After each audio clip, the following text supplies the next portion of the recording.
Assalamualaikum warahmatullahi wabarakatuh. Saya Alfali Syado, SESYME, dosen program studi manajemen Fakultas Ekonomi dan Bisnis Universitas Muhammadiyah Purwokerto. Saya mengampu mata kuliah Lembaga Keuangan Syariah, di mana mata kuliah ini berbobot 3 SKS dan diajarkan untuk mahasiswa semester 5.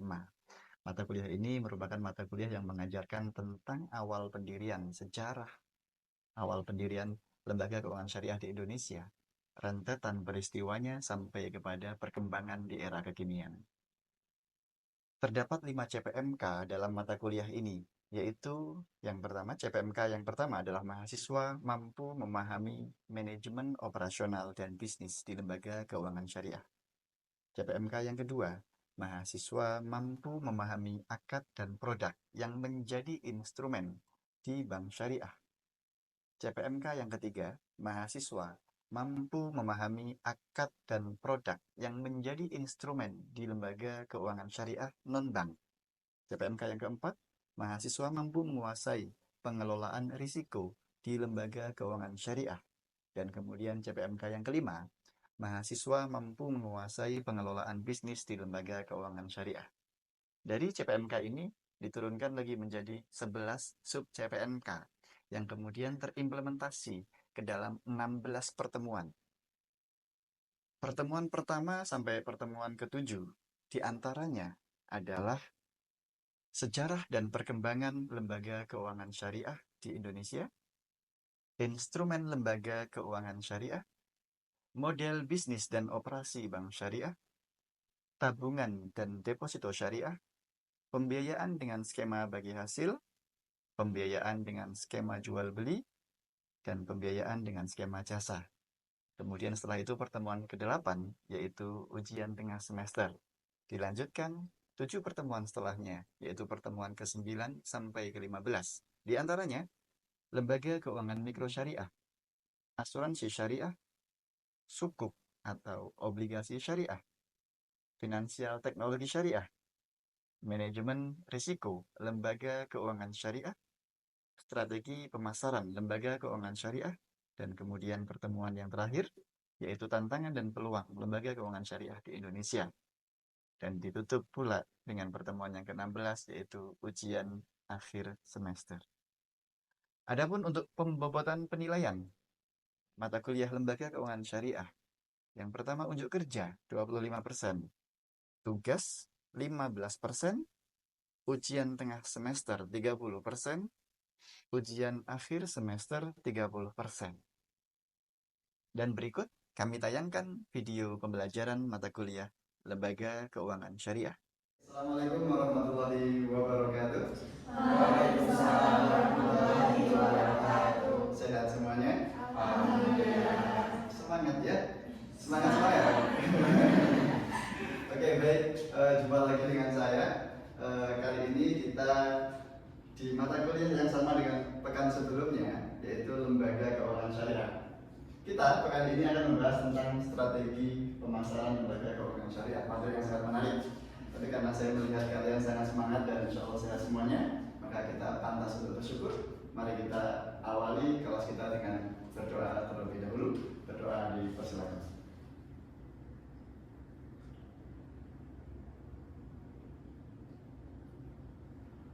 Doa selesai. Baik, teman-teman semuanya, kita buka bersama ya kelas kita dengan melafalkan basmalah. Oke, sebagaimana kelas-kelas sebelumnya yang pernah saya adakan, bahwa kelas kita selalu interaktif. Jadi saya bukan pendongeng yang hanya kalian mendengarkan dan tertawa-tertawa saja ya. Jadi kita ngobrol biasa aja. Kita pembahasannya tentang strategi pemasaran lembaga keuangan syariah kali ini. Dan ini materi yang sangat menarik. Mengapa seperti itu? Karena sebuah perusahaan gitu ya, dia mau global yang sudah internasional atau dia perusahaan kecil gitu dalam industri, tidak akan pernah bisa hidup tanpa dia mikirin pemasarannya, tanpa ada yang tapi kita juga harus membatasi mana yang disebut dengan selling gitu ya, hanya menjual saja, orang yang disebut sales, dan marketer ya, pemasarnya. Dan pemasar ini adalah salah satu poin yang sangat penting dan bisa menghidupi perusahaan. Baik, sebelumnya saya sampaikan dulu outline tentang perkuliahan kita pada hari ini. Yang pertama, kita nanti bahas tentang definisi dan perkembangan. Bagaimana perkembangan tentang permarketingan gitu ya di lembaga keuangan syariah. Kemudian ada transfer knowledge, transfer dan product knowledge, segmentasi pasar, branding, kanal pemasaran, kemudian evaluasi, analisa dan yang berkelanjutan. Baik, selanjutnya sekarang saya ingin kasih quiz dulu. Biasa ya, yang bisa langsung angkat tangan, cepet-cepetan, tapi nggak dapat coklat. Ya. Ada yang mau angkat tangan dulu? Nggak ya? Oke. Siapakah dia? Jangan bilang kayak saya ya. Ada yang tahu, silakan angkat tangan. Oh, boleh, silakan. Philip Kotler. Philip Kotler. Ada yang tahu Philip Kotler itu sekolahnya sekolah di mana? Ngajar di mana? Oh, boleh. Dari mana? Harvard. Salah satu kampus yang diajar di Harvard ya, di Chicago, ada di Massachusetts, jadi 3 kampus besar. Dan ini pakar marketing. Jadi kalau teman-teman belajar tentang pemasaran, maka ini salah satu kiblat buku yang dibaca, gitu ya. Apa yang menarik dari Philip Kotler? Karena beberapa pendapat Philip Kotler itu nanti yang saya ambil, kemudian untuk menjelaskan beberapa materi yang sudah saya sampaikan outline-nya tadi. Yang pertama, Philip Kotler berpendapat tentang pemasaran itu apa? Karena kita membahas yang pertama kali adalah pemasaran. Pemasaran adalah proses sosialisasi dan manajerial. Sosialisasi itu berarti lebih dari 1 orang. Manajerial berarti ada sesuatu yang dikelola.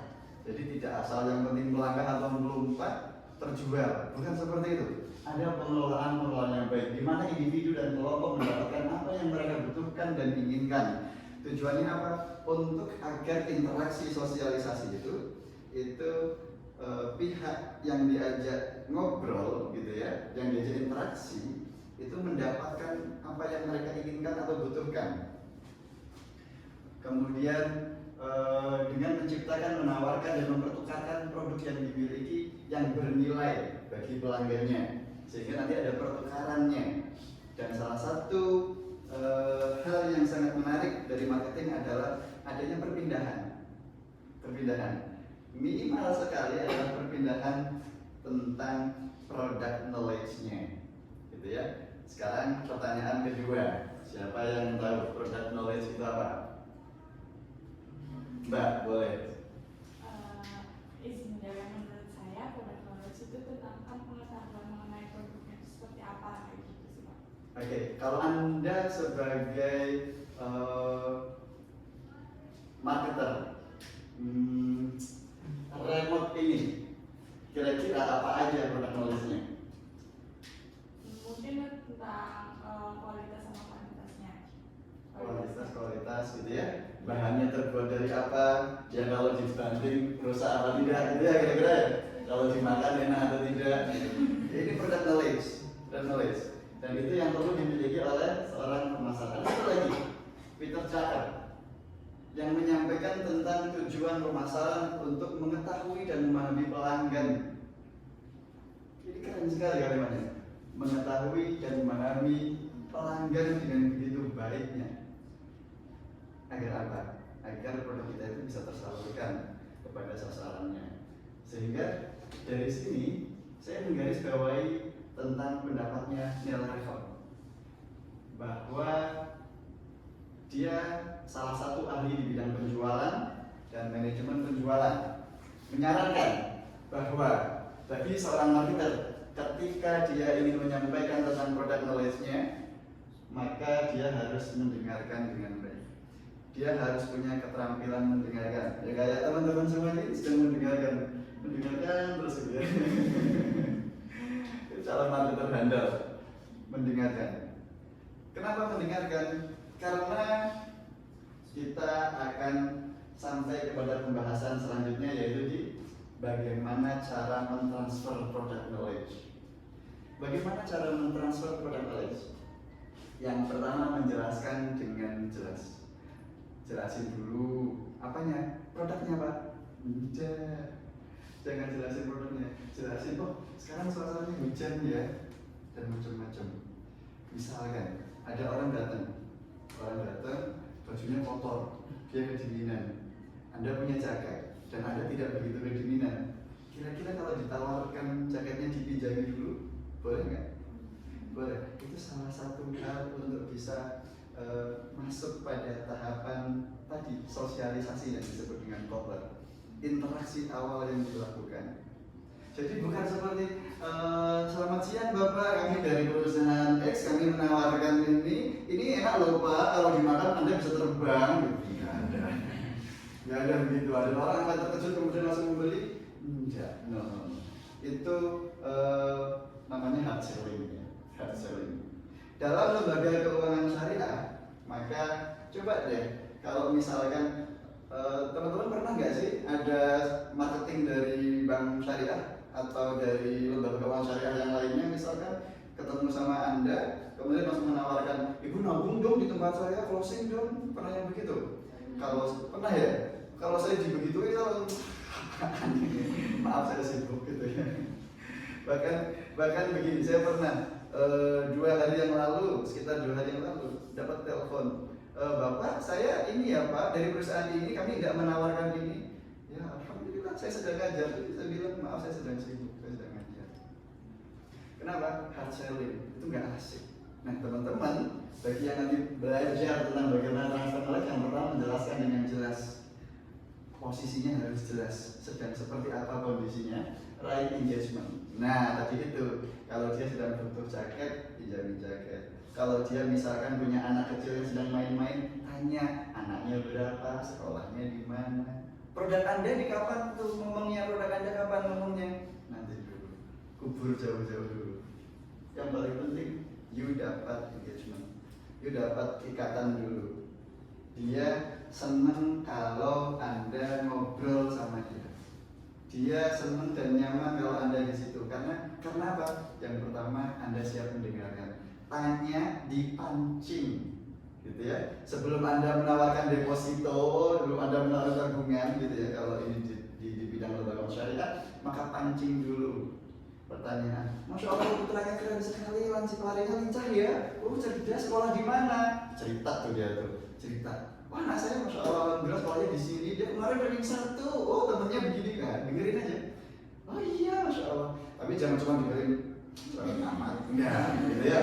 Enggak, dengerin, kemudian bersimpati dan respon. Maka disitulah Anda bisa meraih engagementnya calon buyer. Gitu ya. Oke, selanjutnya bangun kepercayaan. Dengan cara apa? Mulai nih, kalau Anda menawarkan produk tabungan atau deposito misalkan, maka bangun kepercayaan bahwa perusahaan yang Anda bawa itu image-nya begini, bla bla bla bla bla bla bla dan seterusnya. Oke, sekarang ada pertanyaan ketiga. Bank syariah di Indonesia itu ada nggak yang tidak terpercaya? Ada nggak? Tidak. Pernah nggak ada bank syariah itu kena isu? Terkena skandal. Ada? Enggak ya? Tapi mungkin ada kabar-kabar selentingan apa gitu, karena mungkin itu ada apa ya namanya ya, politik bisnis gitu ya. Tapi minimal yang kita lakukan, yang sedang kita obrolkan adalah kita sedang berdiri yang di depan customer, yang di belakang kita itu perusahaan besar yang dia terpercaya. Bangun kepercayaan. Dengan cara apa? Bangun dulu, oh keren Bapak itu keren sekali, sudah bisa tadi kalau bahasnya anak kecil, sudah bisa mendidik anak ini. Bangun kepercayaan ke dia dulu, baru kita lempar ke apa yang mau kita bawa, misi kita apa. Barulah setelah itu soft promote. Baru teman-teman itu nanti bisa melakukan promosi secara soft. Cuma langsung, tolong ya beli ya, pokoknya lu sumber mau menang gitu ya. Saya sudah mendengarkan anak Anda berlari, berceloteh gitu. Sekarang tolong beli produk saya. Nggak bisa, soft promote gitu ya. Jadi dengan tetap balutannya tetap harus soft, baru nanti bisa mendengarkan lagi. Mendengarkan apa? Mendengarkan responnya. Oh, responnya begini. Lihat dulu responnya. Kalau responnya tertarik, baru tuh naikin levelnya, naikin intensitas penawarannya. Tapi kalau dia kok biasa-biasa aja, turunin dulu, cooling down. Makanya saya bilang soft promote. Kalau dia nggak begitu tertarik, ya sudah. Kita kalem dulu. Kenapa kalem? Biarkan kita bercerita, dia suka makan apa, nasi goreng, sate, kelinci atau apa gitu ya. Biarkan, kita ajak dia bercerita dan kita kembali kepada pendengar setia. Seperti tadi, kita menjadi pendengar yang baik, maka di situ produk Novex akan bisa tersampaikan dengan baik. Oke, sampai di sini ada yang bertanya? Ya, silakan Mas Syifa. Saya Syifa izin bertanya, kira-kira soft skill apa aja yang dibutuhkan oleh seorang marketer untuk bisa melakukan soft promote itu, Pak? Yang pertama gede. Yang pertama muka tembok. Muka tembok apa muka tembok? Buang jauh-jauh rasa malu, buang jauh-jauh jakim gitu ya, buang jauh-jauh tentang kan saya punya harga diri. Iya, kita punya harga diri, tapi kita sedang profesional. Kita juga tidak menjual diri kan, enggak kan? Gitu ya. Dan kemudian buang jauh-jauh rasa malu. Kalau jadi seorang marketer itu begini teman-teman. Saya kasih clue ya, clue-nya asik. Tahun 2013 saya membangun sebuah perusahaan. Kemudian ketika kami pagi-pagi rapat tuh briefing gitu ya, saya sampaikan bisnis kita adalah bisnis penolakan. Salah satu nanti buat Anda ya, bisnis penolakan. Jadi kalau Anda sedang menawarkan dengan strategi Anda, kemudian ditolak, itu biasa nggak? Wajar, karena bisnis kita adalah bisnis penolakan. Tapi kalau diterima, Anda luar biasa, jempol. Maka mindsetnya biarin aja ditolak, jangan pernah takut rugi, jangan pernah ditolak, gitu ya. Kalau ditolak ya biasa aja, karena kita sedang berdiri dan siap untuk ditolak. Kalau diterima, nah baru kita senang nih luar biasa, gitu ya. Dan jangan lupa menjadi pendengar yang baik. Oke, thank you gitu ya. Clear sih Pak? Oke, selanjutnya kita bermain-main dengan segmentasi pasar. Selanjutnya, segmentasi pasar. Saya ambil juga pendapatnya Philip Kotler. Dia mengatakan bahwa segmentasi pasar adalah proses membagi pasar yang luas menjadi berkelompok-kelompok, menjadi bagian yang lebih kecil, gitu ya. Kalau misalkan Anda seorang marketer di lembaga keuangan syariah, maka Anda bisa membagi di Kota Purwokerto misalkan, gitu ya. Segmen pasarnya siapa? Apakah ibu-ibu, ataukah bapak-bapak, ataukah ibu-ibu itu ibu-ibu yang suka belanja, yang suka gosip, yang suka di rumah saja masak, yang suka membinoi suaminya pulang, yang suka ngomong anak kecil. Itu segmentasi pasar. Ibu-ibu yang hobinya apa? Hobinya makan, hobinya mancing. Itu Anda harus bisa mendapatkan apa yang ingin Anda jual itu harus dapat tuh segmen pasarnya apa. Itu. Kalau itu bisa, wah keren sekali. Tidak membuang-buang waktu. Ini fungsinya segmentasi pasar. Anda bisa fokus kepada misi marketingnya dan tidak terlalu lama tengok kanan tengok kiri, tidak begitu terbuai dengan yang kanan kiri. Kenapa? Karena fokus tujuan Anda sudah jelas. Ini mau ngapain sih? Mau nawarin produk bedak bayi misalkan. Anda menawarkan bedak bayi. Kira-kira ditawarin ke siapa? Ke mas-mas yang lagi suka game online gitu? Oke, maka sudah jelas tawarannya ke bayinya, ke ibunya, gitu ya. Dan kalau sudah mendapatkan jalurnya, segmentasi pasarnya sudah jelas, maka Anda akan bisa menjual produk Anda dengan tepat. Dan itu juga yang bisa dilakukan di lembaga keuangan syariah. Seberapa besar perusahaan Anda, seberapa besar nominal atau volume yang Anda tawarkan, sehingga disitulah segmentasi bisa jelas.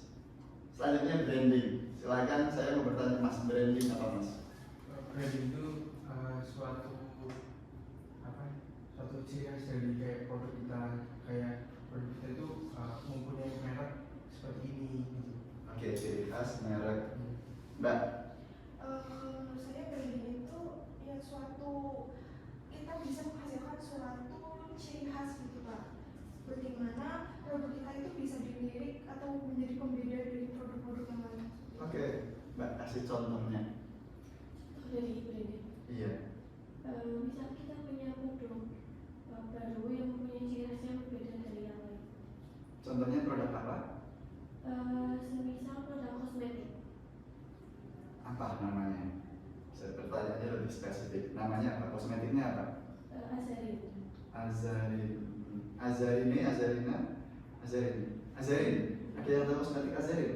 Ya, Tahu. Nah, sekarang ke pojok sini ya. Kosmetik Azarin tahu? Apa yang Anda tahu tentang kosmetik Azarin?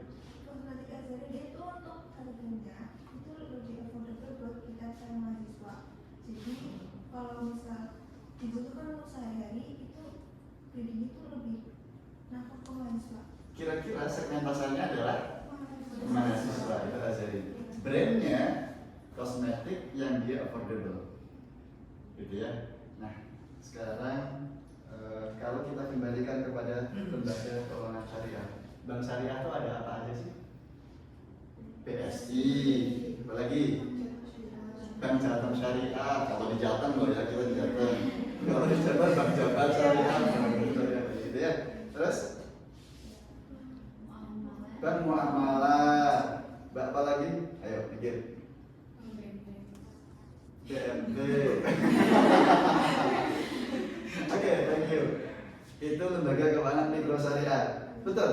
Nanti kita nggak ada di pembahasan kita kali ini ya. Tapi gini, ada lembaga keuangan syariah itu kalau ada yang bank dan non bank, gitu ya. Bank dan non bank. Bank itu ada BUS, Bank Umum Syariah, ada PPRS, ada kemudian di bawahnya ada PMT, lembaga keuangan mikro syariah. Tapi ada juga yang non bank yang lainnya seperti Asuransi Syariah, Pegadaian Syariah, ada banyak. Oke, tadi ya Pak ya. Dia mirip dengan bank syariah, tapi dia ada dua badan hukumnya, Koperasi Syariah di bawah Kementerian Koperasi atau dia LKMS di bawah OJK.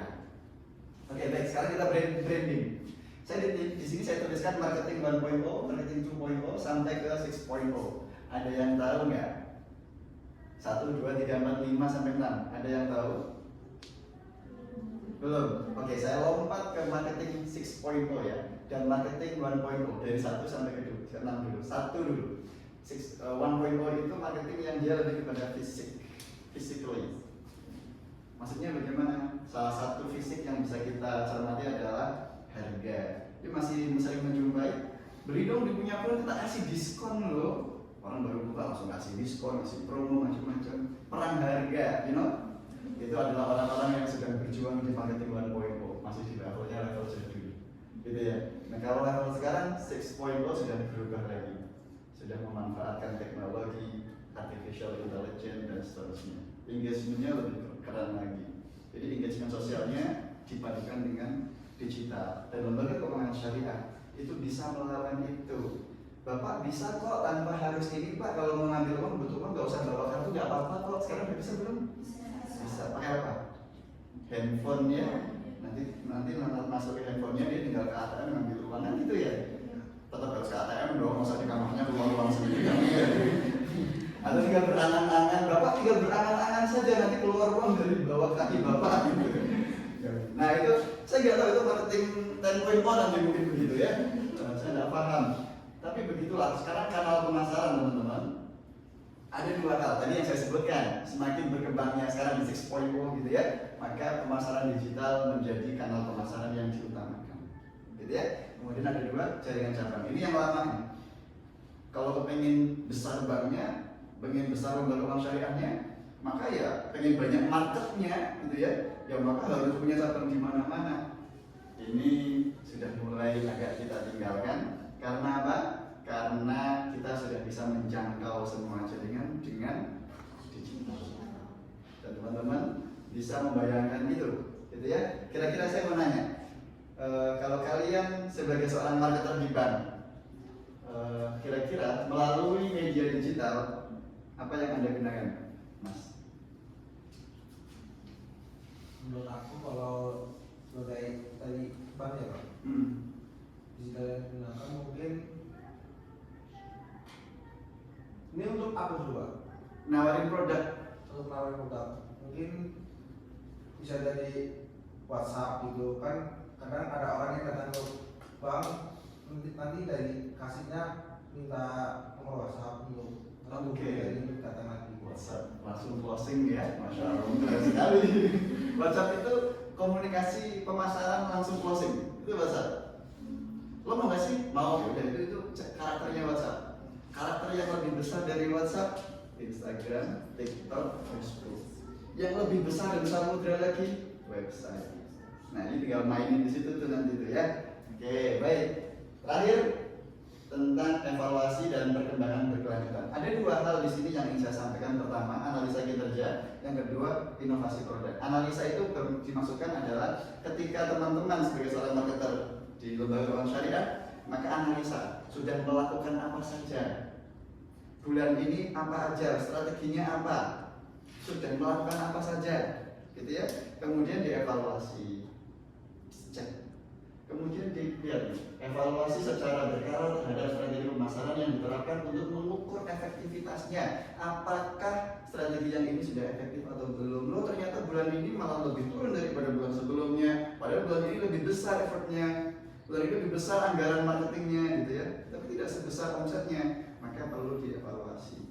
Selain itu, kalau Anda melihat dinamisasi pasar kan dinamis sekali itu, gitu ya.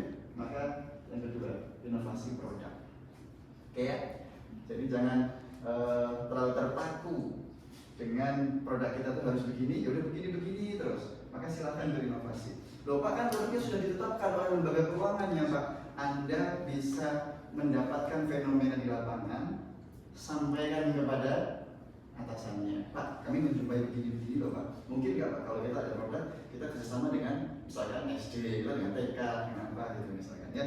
Maka fenomena-fenomena itu yang akan menjadikan omset seorang marketer itu bisa naik. Oke, sudah selesai materi kita pada perkuliahan hari ini dan seperti biasa, gitu ya. Pada pertemuan kali ini saya kasih tugas, tapi kan tidak setiap pertemuan ada tugas ya. Kita kasih tugas. Tugasnya adalah silahkan nanti teman-teman buat peta segmentasi pasar untuk beberapa lembaga keuangan syariah di bawah ini. Bank Hukum Syariah tadi saya sebutkan ya. Contohnya ada BSI, BCA Syariah, Muamalat Syariah, Muamalat Syariah, Muamalat gitu ya. Bank Mega Syariah dan seterusnya. Asalnya Syariah dan BMT atau Koperasi Syariah. Tiga ini silahkan teman-teman buat peta pasar, segmentasi pasarnya dipetakan. Kalau Anda sebagai marketer di sini di Koperasi Syariah misalkan, maka siapa segmen pasar Anda? Dibuat itu, kemudian dibuatnya di Microsoft Word. Seperti biasa juga, fontnya Times New Roman size 12, spasi 1,5, dikumpulkan di OnPlus. Oke ya? OnPlusnya belum terblokir? Belum. Atau saya blokir aja? Oke, kemudian data pengumpulan 6 hari setelah penugasan hari ini ya. Berarti pekan depan teman-teman sudah mengumpulkan semuanya dan saya bisa mengoreksi dan nanti akan saya bahas di diskusi pertemuan yang akan datang. Oke, kita cukupkan dengan sekian ya. Sudah cukup ya? Cukup. Terima kasih, masih semangat? Baik. Terima kasih, sampai jumpa di pekan depan. Jangan lupa tugasnya dikerjakan. Kita tutup kelas kita dengan melafalkan hamdalah bersama-sama. Alhamdulillah. Assalamualaikum warahmatullahi wabarakatuh. Demikian tadi tayangan video pembelajaran mata kuliah Lembaga Keuangan Syariah. Saya berharap mudah-mudahan bermanfaat untuk kita semuanya. Terima kasih. Assalamualaikum warahmatullahi wabarakatuh.